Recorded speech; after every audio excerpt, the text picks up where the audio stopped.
My name is Four, and I've been making creepy things since I was a fat-headed little kid. I've also been poor since I was a potato-domed troll child, so with those powers combined, I discovered cheap ways to make practical effects. This is Making Crafts with Four. Fuck, I hate glitter! Today we're making guts. This is your material list. You gotta get yourself some gloves, a couple of bucks. Get yourself some caulk. Make sure it's type 1 silicone. That's very important. Get yourself a caulk gun. Those are pretty cheap usually if you don't have one already laying around the house. Most people do if you shoot caulk. Okay. Red food coloring. That one's only about $3. I'm using these two little ones again today because I've already got some and I need to get rid of them. The measuring cup. It helps you in a lot of ways actually. I'll go over that later. There's a styrofoam bowl and a styrofoam cup for putting stuff in and mixing things up. I gotta stop the wind from blowing it. Your cornstarch, which is under a couple of bucks. Get a spoon for stirring things, and a knife for stirring things. The only reason I'm using the razor blade is to actually cut these cheap, food coloring things. And a mixing bowl. Now you gotta put on gloves. It's always good to wear gloves when playing with caulk. Safety first. Make sure you wear gloves. I'm just saying. Yes. Now you got to prep your caulk. It's pretty easy to do. Most of these guns here actually have a caulk hole that you can put your caulk in. And as you can see here, you put your caulk in right here. Just the tip. Just poke your tip in there, and then you give it a little squeeze. And it cuts the tip of your caulk off.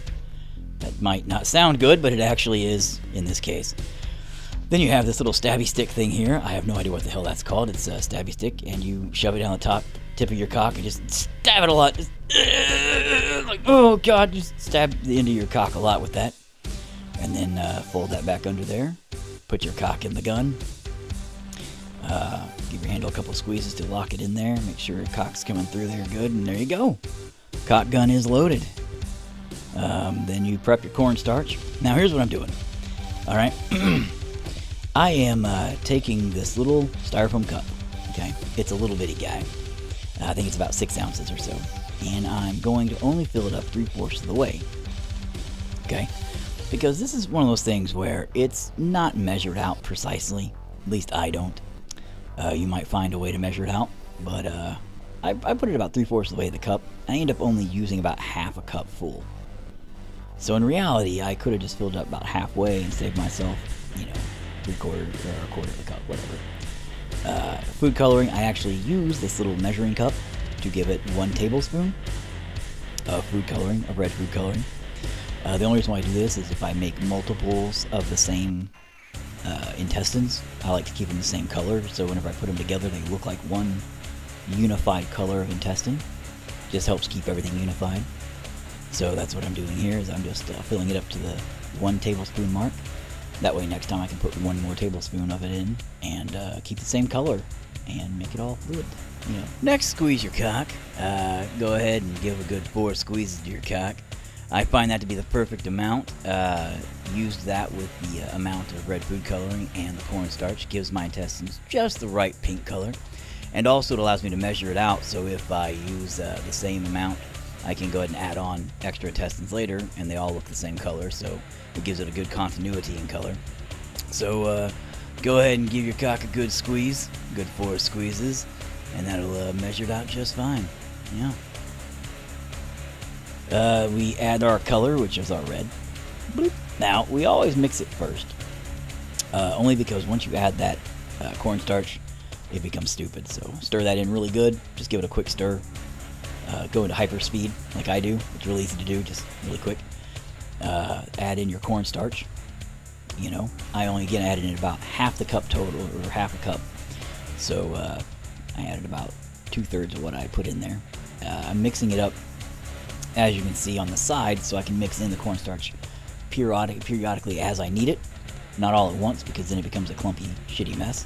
I'm kneading it in slowly, making sure that it stays not sticky, or tacky as they call it, and rolling it making sure that, you know, I get the stickiness and tackiness out of it. If it gets tacky, I just roll it again. I check it. As soon as it's good, I make sure, get one good last little, you know, cornstarch roll in it. And then I roll my gut out. And then as I'm rolling it, I twist it around and around. I give it a little bug hole there. Technically, that'd be a little intestine hole, but, you know, put my finger in the middle of it. Give it a little roll around like that to give it a little bit of twisty ties there. Some bulbousness to it. And it ends up looking pretty good that way. Now, adding on another piece to it, I actually screwed this up. As I was saying earlier, notice the color difference here a little bit. The new piece is redder. And notice that whenever I'm attaching it, it's kind of a little bit sloppy looking, like way too gooey and sticky. That's because I did not put enough cornstarch in this part. And I did not realize that until this going on. And I'm thinking to myself, shit, I screwed up pretty bad here. This is not going as planned. But, and you can see right there above my fingers that it's getting a little thin. That's starting to pull apart. Yeah, not so good. Not so good. Well, here in about 3 seconds, right now I realize my mistake and my error, and I panic. So I quickly rip it apart, which is very, very iffy, and I quickly throw it in with a little bit more of this cornstarch. One more quick, you know, roll, and hope for the best. And I do, in fact, pull it off. Pure luck. Sometimes it can screw up really bad.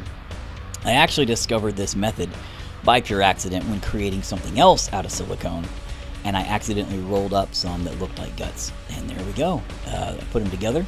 It looked pretty good. Now, to make it have a shiny, bloody look, I just mixed together some of the caulk and the red food coloring without the cornstarch, getting some of it on my fingers, and then I just slather it up and down the intestinal piece, just like this.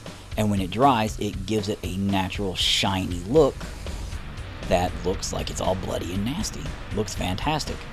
I got a total of almost 6 feet of intestines out of this. I got about 5 foot 10 inches out of this or so, and I still actually had a good 3 to 4 pumps worth of caulk in there. I could have gotten another foot at least out of this, and so in the end, you know, you can make about a good solid 6 feet out of this. One of the things I really like about this method is it's jiggly. It looks really good on film. It is very durable, so you can use it for multiple shoots, multiple effects and props. It doesn't break as easily as like the latex or any of those other ones, and it looks fantastic. So there you go. It's one of the better for cheap that I have found in creating, as far as I'm concerned. So it gets a thumbs up from me. If you like what I'm doing and you want to see more, please like and subscribe to the channel. Hit that bell icon for updates. Feel free to share this with your film buddies or anybody you might think would enjoy it. And thanks for watching.